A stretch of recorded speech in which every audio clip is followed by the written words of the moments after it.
లడ్డూ వివాదంపై CPI senior నేత నారాయణ కీలక కామెంట్స్ చేశారు. లడ్డూ ప్రసాదంలో కల్తీ జరగడం వాస్తవమన్నారు. ఈ విషయంలో భాగస్వాములైన వాళ్ళందరినీ శిక్షించాలని డిమాండ్ చేశారు ఆయన.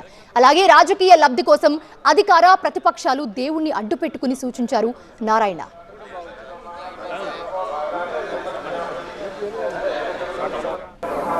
తిరుపతి లడ్డూ వివాదం రాజకీయ నాయకులందరూ కూడా నోరు అదుపులో పెట్టుకోవడం మంచిది, మాట్లాడడం మంచిగా నా ఉద్దేశం.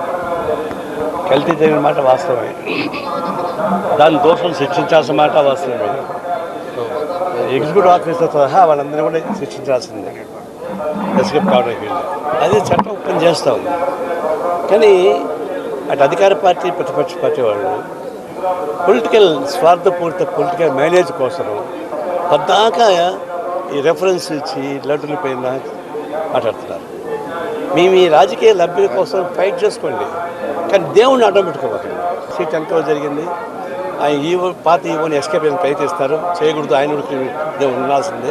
అందరూ యాక్షన్ తీసుకొని ఈ రాజకీయ నాయకులు మాట్లాడబాకండి.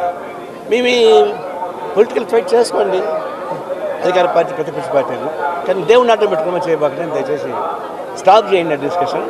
మిగతా మీ పార్టీ మీరు కొట్లాడుకోండి, నాకు అభ్యంతరం. కుస్తీ పట్టుకోండి, కొట్లాడుకోండి, ఒకటి నరుక్కోండి, నాకు అభ్యంతరం. బట్ దేవుణ్ణి అడ్డం పెట్టుకొని చేయబాకండి.